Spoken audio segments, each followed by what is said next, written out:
And we're live, everyone. Welcome back to the next episode of LinkedIn Live. But now we're tri-casting on YouTube Live as well as Twitter, the new X platform. So welcome to the show. My name is Matt Price. I'm manager of enablement here at Object First. And as you can see, we've got two very special guests. One that you're probably familiar with, my colleague Anthony Cusimano, our director of technical product marketing, as well as a very special guest, Matt Bullock from Prodatix, the VP of technical sales over there. So welcome to the show, guys. How's everyone doing this morning? Anthony, you answer first. You were introduced first, so you get to answer first. Sounds good. I'm doing great. It took me by surprise when you said Twitter is an X platform, and I was trying to put that together. And then, yes, life is happening so fast right now. Absolutely. Well, I can beat that. We're coming to you live from Phoenix, Arizona, where I am today. It's going to be 119. So if anybody can beat that, you are the man or the woman. Yikes. You get the trophy. You get the trophy. We cook our tacos on the sidewalk. Today we've got a very special episode. We're going to be talking about, a very hot topic. When you look at backup storage, why does object storage in general make the perfect pairing with your backups? And again, Matt, big shout out to you for hosting our sales QBR, just a couple weeks ago. We really do appreciate that. Yep. Maybe next time I can come out there and bake with you in hot Arizona. But yeah, so, guys, let's just jump right in. So Anthony, what's the first thing that comes to mind when we think about, using object storage for backups? Yeah. And this, we're going to play our hand here super early. Obviously, we're Object First. We've got our product UPI. It stands for out of the box immutability. And the first thing I wanted to talk about with you gentlemen today is just that, immutability. I know we've talked about it a lot before on this program, but Matt, in our pre-show, when we were talking with you a few weeks back, you had some really good takes on immutability. And I wonder if you could resurface some of that here. It's interesting is despite the fact that I look like I'm 22, I'm actually not. So I've been doing this for about 25 years. I know. My mind is blown. Lies. I'm actually what you're seeing here is an AI, a degenerative program that makes me look about 20 years younger. But having been in this business about 25 years, it's interesting when ransomware first came out, and probably you guys are still in diapers, but I was in IT at that point. First generation ransomware actually just encrypted your files. And I say just because it was a pain. It was an annoyance. It was like a little kid, like a kid brother who was annoying. We could still restore from a local backup or an offsite backup, and you're back in business. Right. And about 10 years ago, we get second generation ransomware, and the hackers got smart. They said, well, everyone can restore who actually has a backup.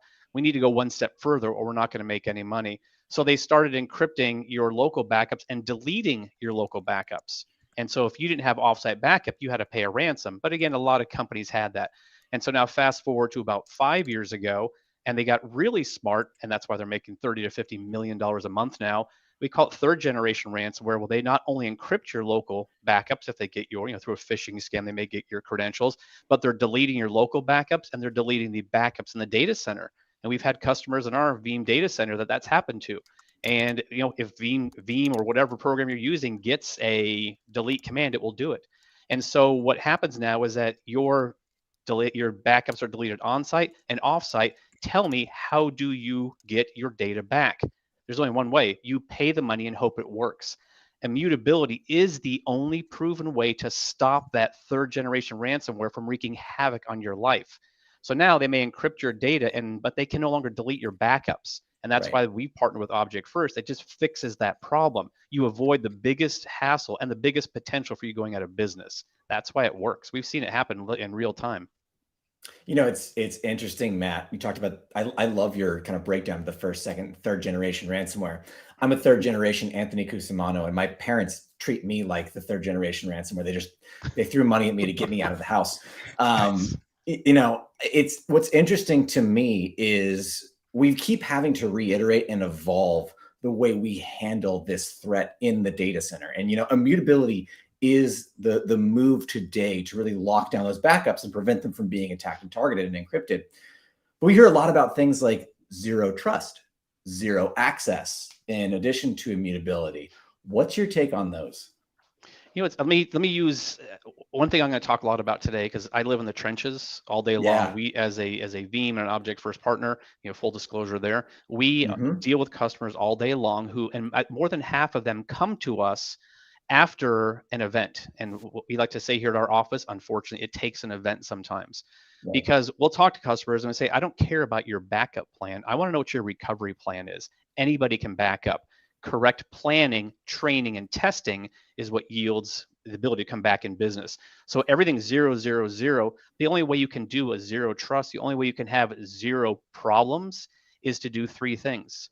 You back up correctly, you build a restore plan, and the biggest thing that nobody talks about, and I'm glad that actually you guys have talked about it in previous webinars, you have to engage staff.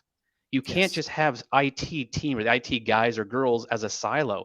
If they're not part of it, if you're not training your staff, we work with our customers. We almost, and this sounds dramatic, force them to have tabletop exercises at least once a month, where key people and rank and file employees sit around a table, bring some lunch in, make it fun, and go through. Hey, we just got hit by ransomware. Your data just got deleted. Your email just got compromised. We have no way to restore. What do we do? And everybody immediately, you freak out. Of course you do.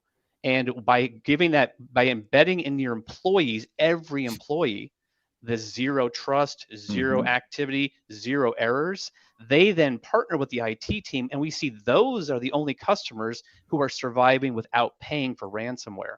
So it's a holistic approach. It's no longer the IT team bearing all the burden.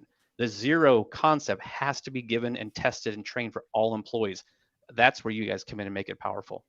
Absolutely. I'm going to hijack that to talk a little bit about kind of why we built what we built. You set me up perfectly. So thanks, Matt. So when we built Utbe, one of the things that our engineers had to consider was, is this going to be a box that is going to give complete control to our customers? Or is this going to be something where we say, hey, we're going to remove some of the expected to create something more hardened and secure?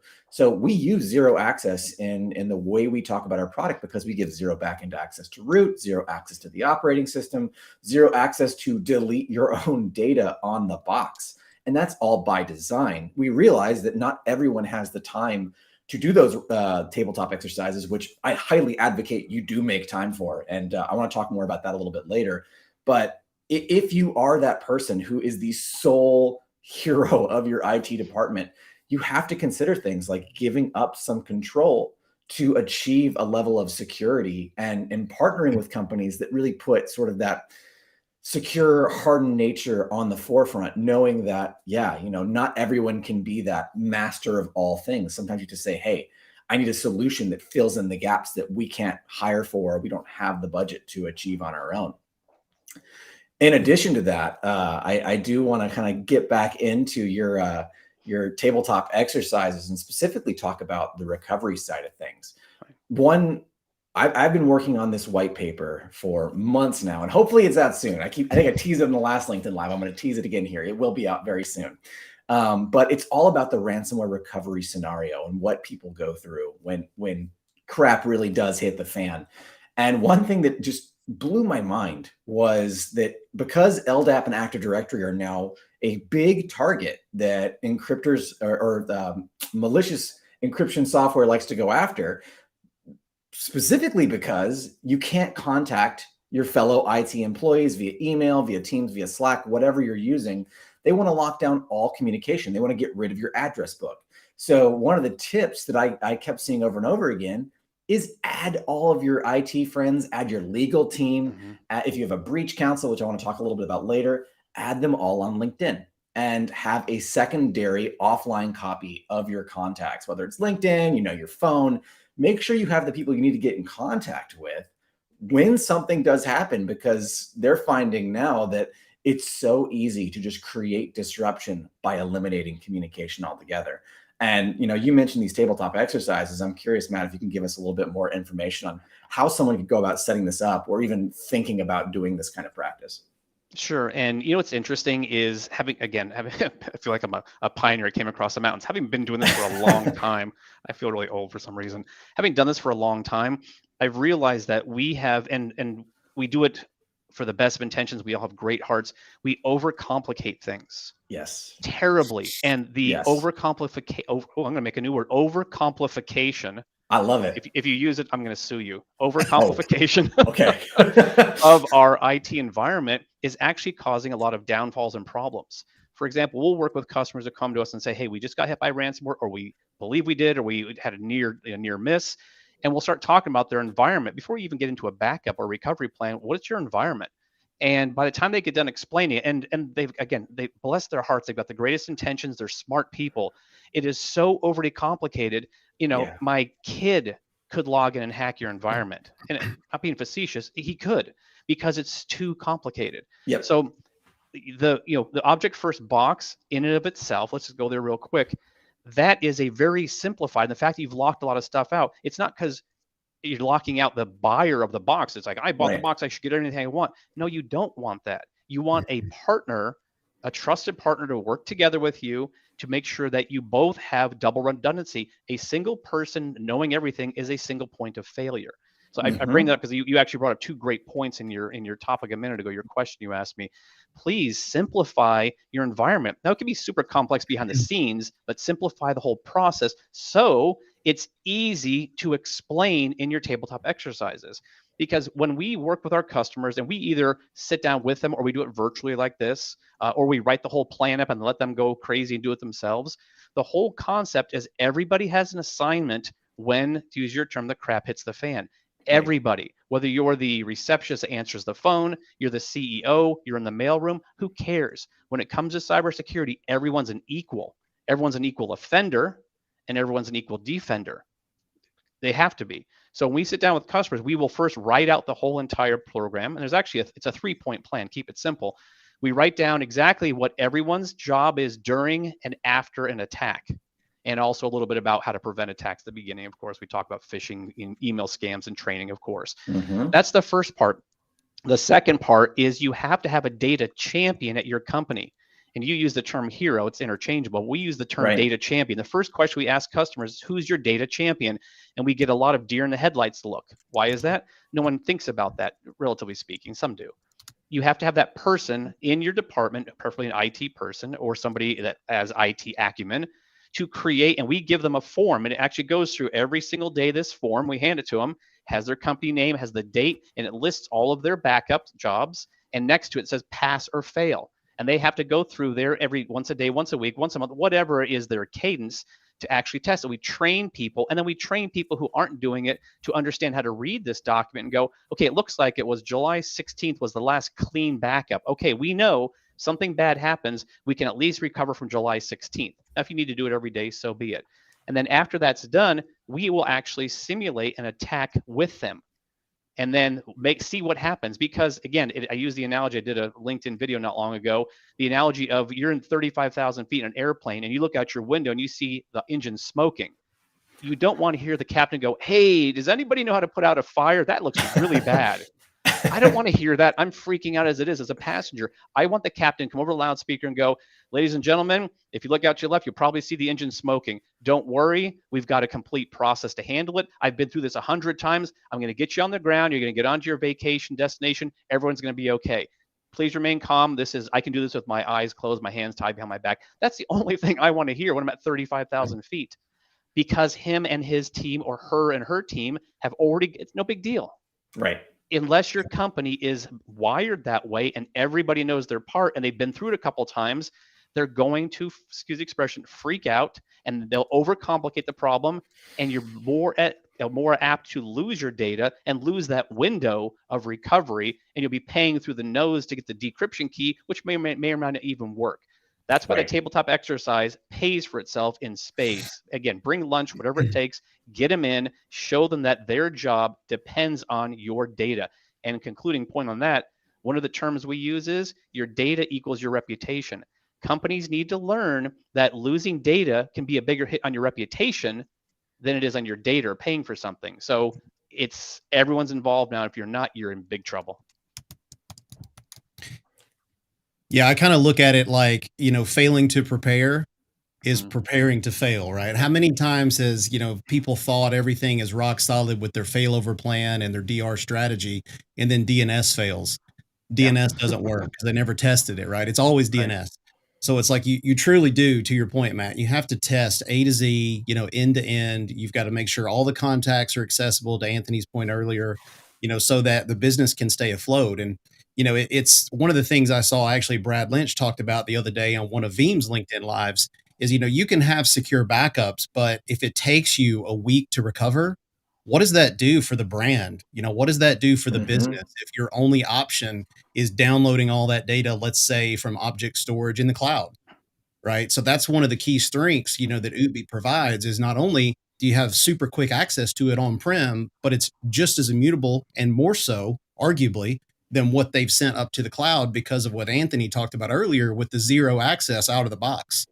And that's really critical. And, I kind of go back to the topic of this session. When we think about object storage and why it's such a perfect pairing with backups, that's inherently in the S3 technology is not only do you have to access it over HTTPS, so it's not something that's been around forever, like an NTFS share, like a C or a D drive, right? So it takes a little bit more intelligence to even reach it.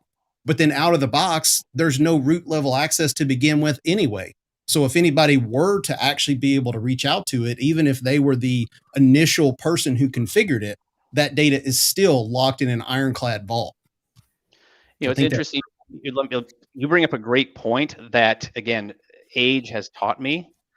We all love the cloud. Cloud is cool. It's the neatest thing since sliced bread, even though we tried this. My dad worked for IBM all his life. He laughs at it because he goes, we were doing this in the 1950s. You guys are not, you're not doing anything new. We just didn't have the hardware and software to do it. But we had cloud computing and dumb terminals and access 50 years ago. So anyway, he laughs. So good for him.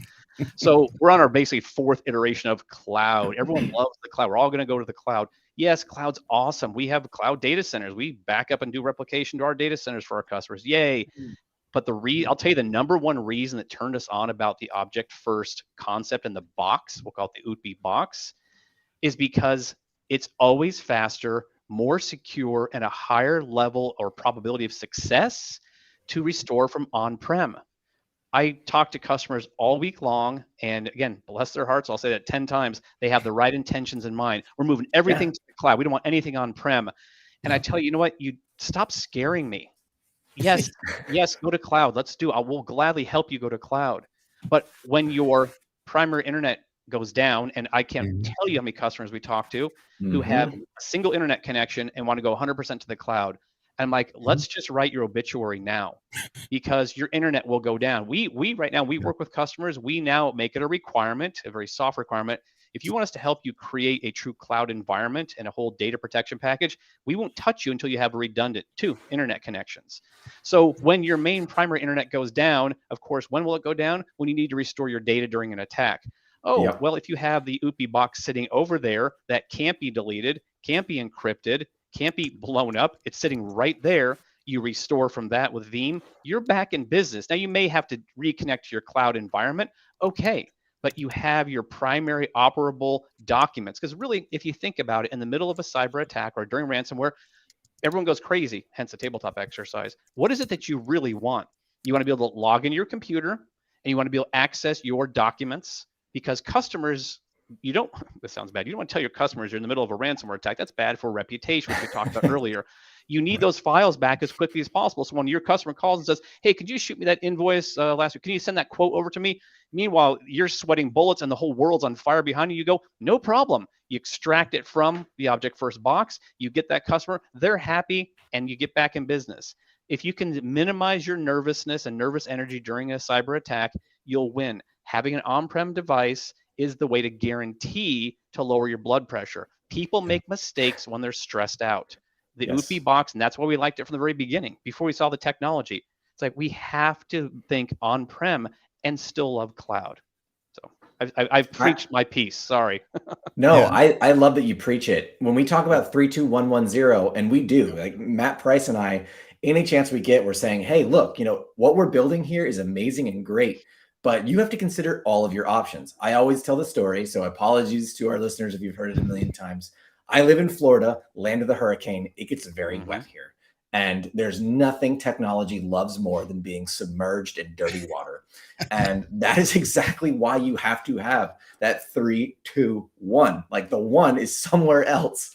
And, the point I also make here is you have immutability through UTB. It's zero access, but it's also compliance. And the reason why I say that is when you look at the other object storage options out there, they give you two options when you set it up. There's governance mode and compliance mode.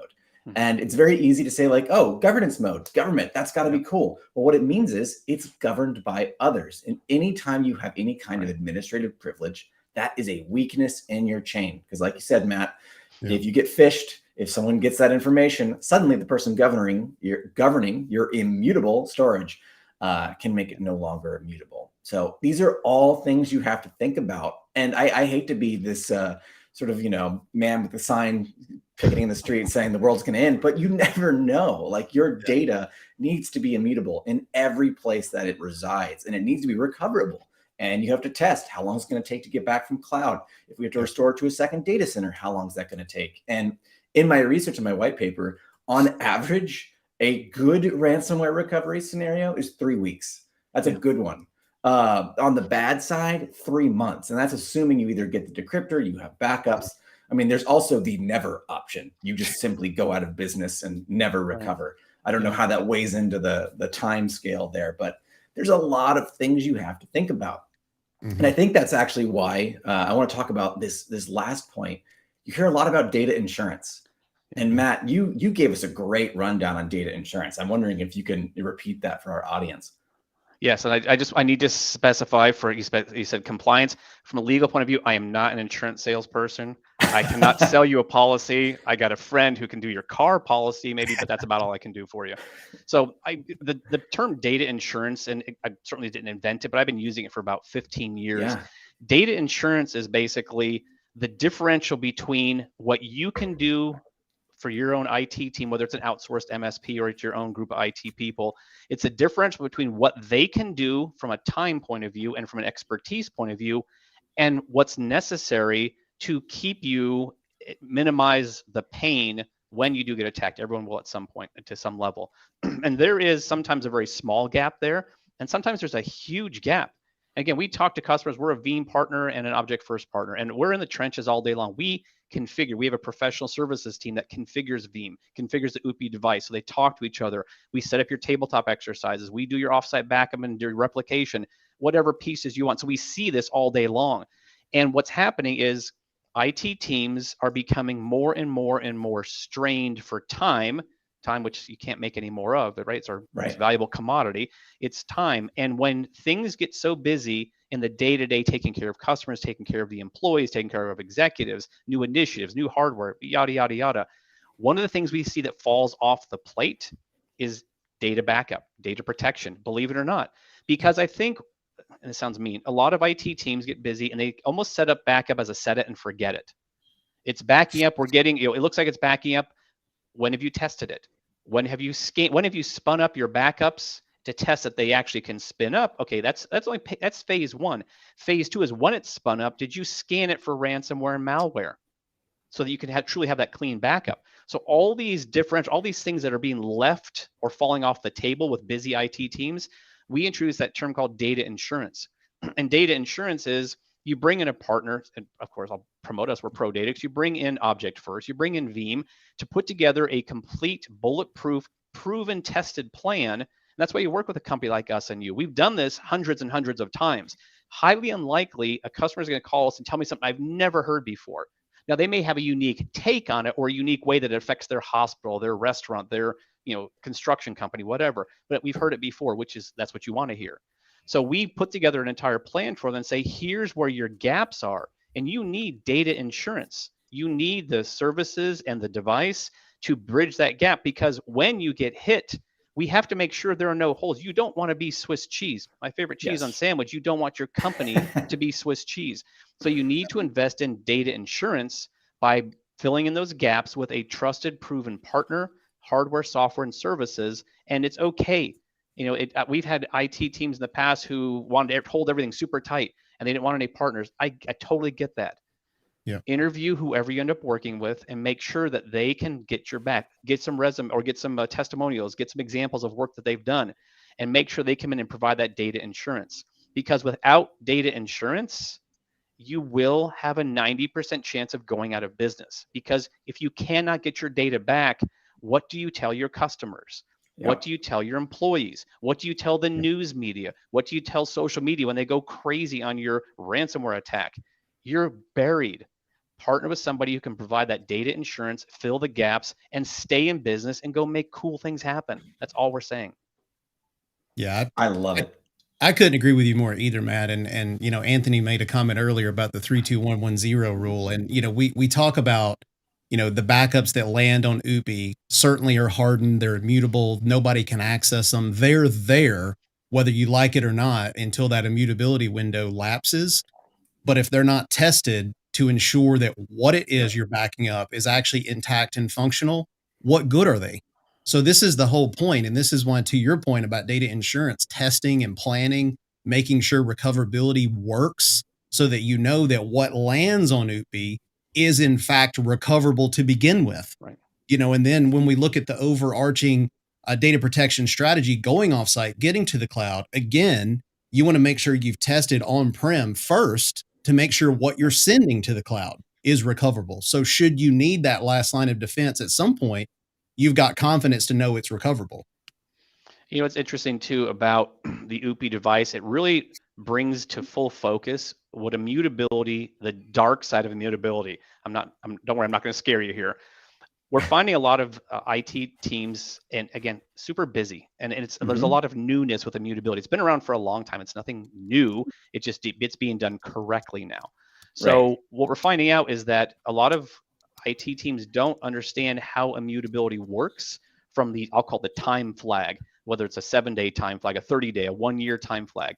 And we do immutable object storage. We have the object first servers in our data center. We have customers who use it on site, and they do a backup copy job from the UPI device on-prem to an UPI device in our data center for absolute bulletproof immutability. But Yep.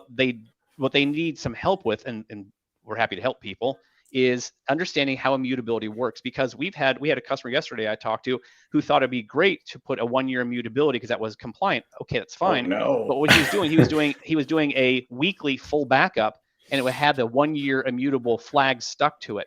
And so he gets an invoice from us, and it's like 4 times as much as he was expecting. Yeah. And what's going on here? And I said, well, as we showed you, you're doing weekly full backups and setting a year-long immutable. I can't delete it. You can't delete it. Your mother can't delete it. You're stuck. So please, before you go down the immutable road, get your object first device in-house, work with them, work with us to understand the concept of immutability. Let's put a whole plan together before you click your first button. We'll set it up correctly. We'll help you understand the true calendar and the time flag functionality of immutability. So you're not filling up the entire UPI box on the first week and go, oh crap. Let's plan that correct. That's another part of data insurance, that little gap that you may not quite understand. And we'll show you how, there's no dark magic. We'll teach you how to do it, but learn from the mistakes that we see every day so you can avoid the pain of money and time. So just a thought. Yeah. I couldn't agree more. Definitely make sure you understand what's happening, what Veeam is doing with that data, as it lands on the repo while there's no API costs for on-prem, right? You actually know what's happening before you send it off site. So, lots of great content on today's session. So starting to kind of wrap this all together, Anthony, what are some of your final thoughts from today's show? So my final thought is, if you were an outsider and you just stumbled into this program, or you're just starting to dip your toe into becoming ransomware resilient because it's a threat, and you heard everything Matt and I had to say, you're probably thinking, well, dang, this is going to cost me a lot of money.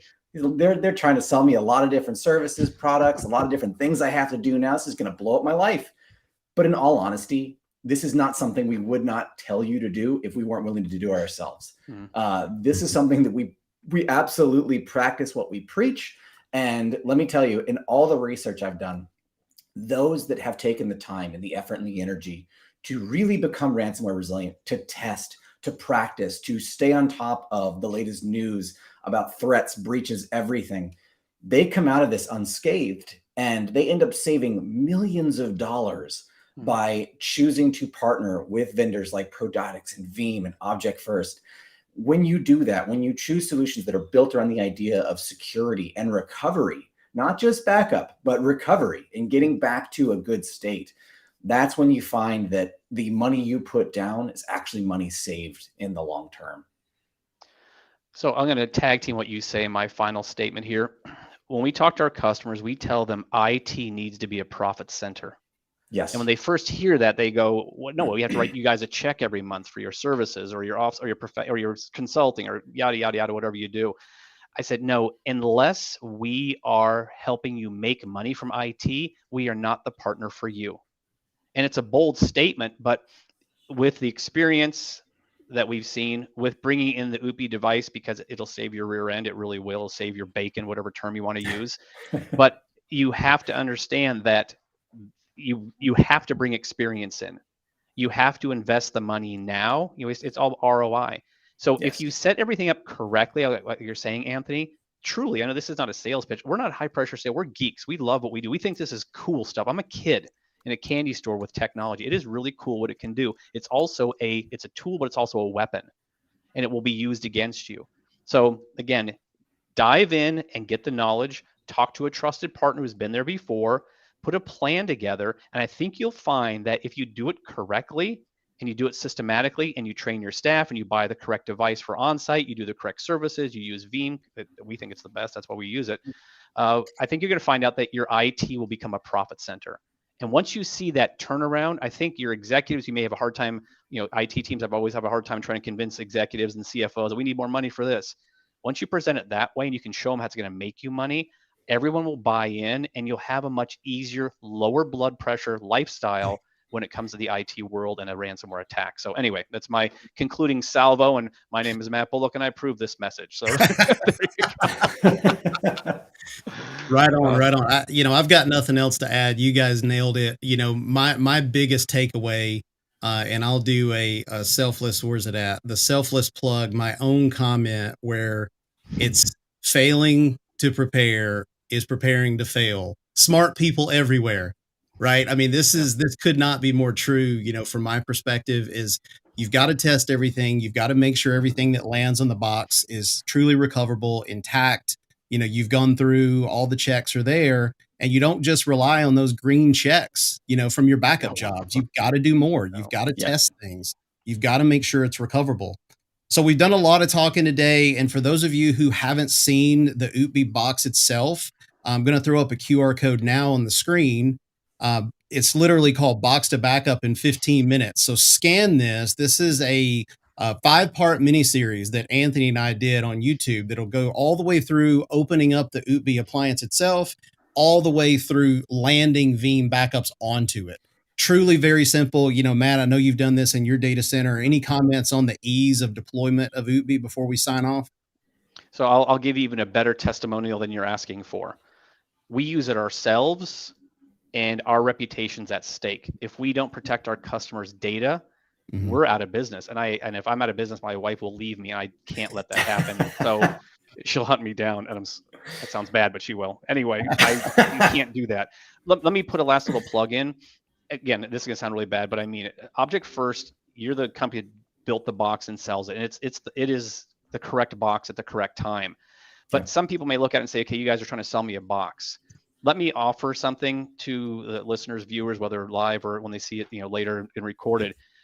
Reach out to me. I'll give you some examples. We're the monkey in the middle. Yes, we're a Veeam partner. Yes, we're an Object First partner, but we deal with this all day long.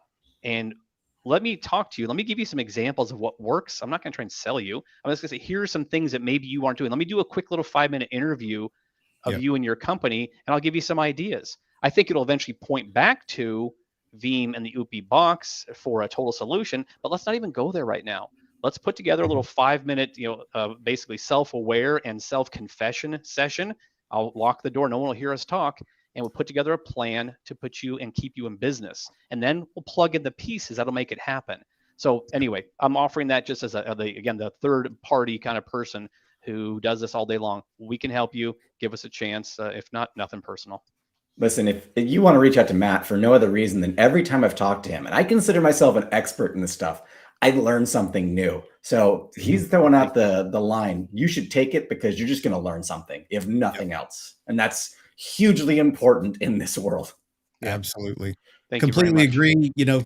Thanks so much, Matt, for your contributions on today's show. We really do appreciate it. Thank you, our viewers, whether you're watching it live or watching this on the replay.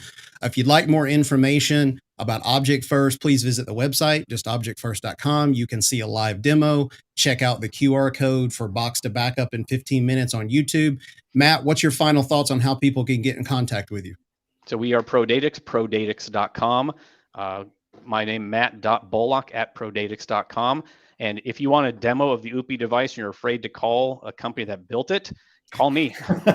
I'll do a demo for you. And if you don't like it, run away. If you like it, then we'll talk further. So I'll offer you another one. Come to the safety of Prodatix. We'll hug you. We'll have cinnamon rolls. We'll show you how UPI works, the whole process. We'll set up a free account for you. Try it out first. Kick the tires.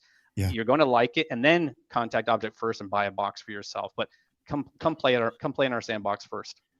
I dig it. Thanks, guys, for the show, and we'll catch you guys on the next episode. Take care, everyone. All right, thanks. Bye.